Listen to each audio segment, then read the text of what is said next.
আসসালামু আলাইকুম এভরিওয়ান। ঈদের ছুটিতে ঘুরতে গেলাম চকরিয়া উপজেলা পেকুয়া মগনামা ঘাটে জেলে পল্লী নগরীতে। জেলেদের জীবনযাপন, জেলেরা কি করে সেই বিষয় সম্পর্কে আপনাদের সাথে ছোট্ট একটা ভিডিও শেয়ার করলাম। জেলেরা কেউ মাছ শুকাতে ব্যস্ত, কেউ জাল মেরামতে ব্যস্ত, জেলেদের ছেলে মেয়ে খেলাধুলায় ব্যস্ত। যাদের সাগরের জোয়ার না থাকার কারণে এই বেকার সময় পার করতেছে জেলেরা, ওদের জীবিকা নির্বাহ কিভাবে করে সে সম্পর্কে কিছু ধারণা নিতে গেলাম। খুবই সুন্দর সুন্দর অসাধারণ দৃশ্য দেখতে পারলাম।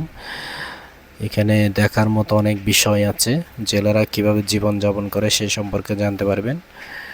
আর এখানে আসার জন্য আপনি চাইলে চট্টগ্রাম থেকে আসতে পারেন, ঢাকা থেকে আসতে পারেন। খুবই অসাধারণ দৃশ্য, যাতায়াত ব্যবস্থা খুবই ভালো, রাস্তাঘাট খুবই উন্নত মানের।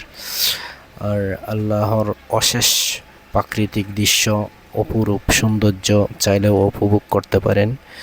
আপনি চাইলে এখানে সাগরে ভ্রমণ করতে পারেন। স্পিড বোট আছে, নৌকা আছে, বোট আছে, ওই সব ধরনের ব্যবস্থা আছে। আপনি এখানে আসতে গেলে আপনাকে সকালবেলা আসতে হবে, বিকালে চলে যেতে হবে, কারণ থাকার জন্য ভালো মানের হোটেল নেই আর খাবারের ভালো মানের হোটেল নেই।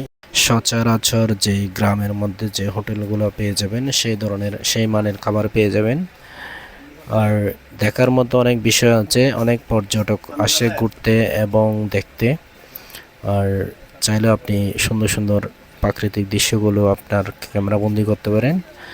সবাই ভালো থাকবেন, সুস্থ থাকবেন। অন্য কোনো দিন অন্য কোনো ভিডিও নিয়ে আসবো কোথাও ঘুরতে গেলে। কিভাবে যেতে হয় সেটা বিস্তারিত আপনাদের সামনে তুলে ধরবো। সবাই ভালো থাকবেন। আল্লাহ হাফেজ।